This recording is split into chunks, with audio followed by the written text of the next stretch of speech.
vamos conhecer também mais outros instrumentos de localização. Aqui nessa página nós temos a bússola. A bússola, ela possui dois polos, que são ímãs, né? Que são chamados norte e sul. Olhem na figura, ó. Esses ímãs, eles trabalham como atração, né? Haverá aí, meus amores, uma força de repulsão entre eles, em que gera a atração ou a repulsão dos ímãs. É chamado de campo magnético, tá bom? Então, quando a gente vê uma bússola, a gente pode observar que ela tem esse magnetismo aí, que está encaminhando para onde que está a direção. Você já brincou com ímãs? Sabe como eles funcionam? Caso já tenha brincado, deve ter percebido que eles atraem alguns objetos de metais e outros ímãs. O ímã é utilizado para fazer a bússola, um instrumento de localização que há milhares de anos já era utilizado pelos chineses. Registros indicam que a bússola já era usada na China desde pelo menos o século IV a.C. As bússolas possuem um ímã em forma de agulha, que pode se mover livremente. Se não houver nenhum outro ímã próximo influenciando a agulha, ela ficará alinhada na direção norte e sul do planeta. Isso ocorre porque a Terra funciona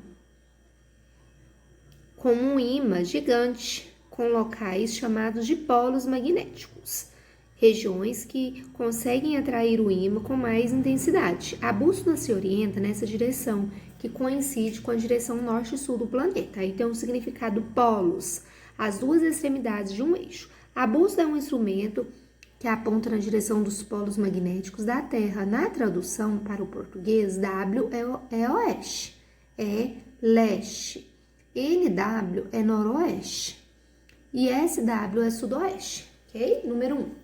Vamos tentar responder essa questãozinha aqui. Número 1. Quando está de férias, José gosta muito de viajar pelas paisagens naturais do país. Ele conhece bem o movimento aparente do Sol no céu e sabe que o Sol nasce na direção leste e que se põe na oeste. Mesmo assim, ele sempre carrega uma bússola. Um colega uma vez lhe perguntou: José, se você sabe em que direção estão os pontos cardeais, por que usa a bússola? Se você fosse José, que resposta daria ao colega? Você vai colocar a resposta aqui para mim, ó, tá bom? Utilize régua. Agora nós vamos conhecer gnomo. O gnomo foi o primeiro instrumento usado na astronomia de que se tem notícia. A astronomia, a área do conhecimento que estuda os corpos celestes. Ele consiste simplesmente em uma vara fixada verticalmente no chão por meio da sombra produzida pelo Sol. É possível saber de que maneira aproximar das horas ao longo do dia. As horas aproximadas, né, ao longo do dia. A sombra projetada pelo gnomo é a maior possível em 2 momentos do dia. Logo o Sol nasce e pouco antes ele se põe. Nesse intervalo, a sombra vai diminuindo até que próximo ao meio-dia teremos a menor sombra possível. Em seguida, a sombra volta a aumentar de tamanho. Relógios de sol. O relógio de sol pode ser construído usando um gnomo e repartições que devem ser divididas em 12 partes. Você pode observar aqui, ó, nesse relógio de sol, que ele está em algarismo romano, aqui, ó, representando as 12 horas, que é o tempo médio em que temos luz do sol. Esse relógio mudará suas marcações ao longo do ano.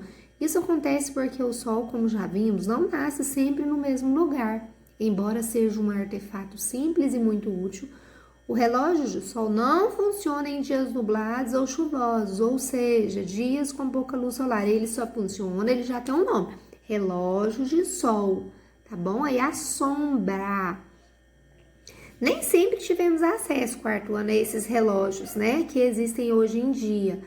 O gnomo e o relógio de sol foram utilizados por muito tempo para saber como o tempo passava ao longo do dia, certo? Então, eu quero que vocês leiam novamente as 2 páginas, Se interajam, façam ótima leitura. Número 1, cite uma desvantagem do uso do relógio solar, ok? Relógio de sol em Domingo Martins, Espírito Santo, essa imagem de 2014.